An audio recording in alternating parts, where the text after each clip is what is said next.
Well, it is 7:36 right now, and up next on AM Extra, uh, we're talking about returning to the classroom for many local students. And this year, going back to school has become a lot more expensive than before. Beyond the school supply list and maybe those first day back outfits, the unexpected expenses can add up quickly, especially in these times of inflation. So joining us with some tips how parents can help to manage those surprise costs is Nathan Wynn. He's a managing director for youth, family, and starter banking with Chase. Good morning. Thanks for joining us. Good morning. Thanks for having me. Yeah, so this is one of those times a year where, everyone knows that you got to go get the back to school supplies, you got to check all the lists, it's going to get expensive. But what are some of the unexpected back to school expenses that can come up? Well, first off, I'm living it right now. I have two 10-year-old twins, just started school a couple of days ago. So you're absolutely right. It definitely adds up. But as you think about it, don't be afraid to start small. As long as you're starting to save, as little as $1 a day, as you think about that, that's like a cup of coffee a week. What's really important is really starting it and adding up. The money will add up in no time. So making saving for back to school is it's hard at first, but you really got to make sure that you slow down. For instance, Chase offers auto save where customers can set a repeating automatic transfer from their checking to the savings account each month. So that will help with unexpected in terms of expense that adds up for all of us right now. What are some of those unexpected school expenses that might pop up? Well, you mentioned earlier, you think about your school supplies, backpack, or like yesterday, my wife was texting saying, "Hey, one of the teachers want a black specific notebook, so things that are related to each of the class, or extra activities like art classes, or extra programs that your kids want to sign up for." So there's a lot of different things that our kids want.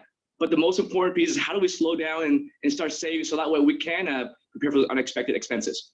Yeah, some of those, once you get into the classroom, then the teacher's like, oh, can Oh, we we get some need classroom this. Yeah, we tissue need boxes that. Yeah. There and you glue? go. There and, you go. Yeah. Yeah, so the costs don't stop once the school bell rings. You mentioned, starting small and saving small. How can you factor that into a budget so that it doesn't feel like you're having to all of a sudden, cut a bunch of costs?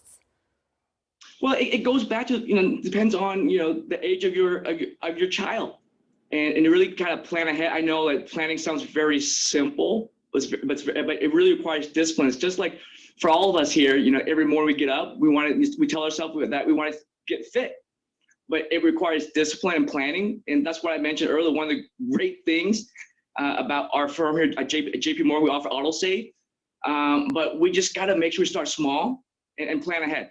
I do like the auto save. I have an auto save set up on my bank account where me too. every month some money goes from checking to savings before I can do anything with it, and I just don't know that it's there. Yeah, I mean, I know that it's there, but it's good to know that you have that set up automatically. Right. Yeah. Also, we talked about extracurriculars, not just what you need for in the classroom, but nowadays parents have to pay for a lot of the extracurriculars like, sports, clubs, that type thing as well. So that's something you should keep in mind, right? Well, absolutely. Like I said, I'm going through it. I got two 10-year-old ones in cheerleading. That's not a cheap. I have a son that's in soccer. It adds up. It's simple. It's not just the fee to play, but the uniforms, the trips, all the the indirect cost to really support your child's life. So again, I think it's really critical to go back and really plan and really budget and prioritize. Like I was talking to my son last week. He goes, Dad, I want to get some more Pokemon cards. And I said, well, you want the Pokemon card, or you want a pair of scissors for class? So those are choices that we got to start teaching our kids to make, because at the end of the day, it's that dollar that used to go for a little further, and now it's not getting as much as before. Yeah, I think sometimes parents think they don't want to talk about finances with kids, when in reality, bringing your kids into those discussions and talking about how to make a budget and what to spend on, like that's valuable skills for them to learn too. And when they get old enough, put them to work. Yeah. Hey kid, get a job. Hey, Nathan Wynn from Chase. I think to your point, that earlier our kids learn the basics of money, and it's hard, right? The more prepared they are to be their own, to be more averse with their financial health. So. Yeah, some good reminders. Nathan from Chase Banking, thanks so much for joining us. Have a great day and good luck with the cheerleading season. It's a doozy. We have an event this weekend. Thank you. Thank you. And don't forget, Coin 6 and Portland CW are your back to school headquarters. We've got some daily coverage both on air and online. Everything you need to know as students head back to class.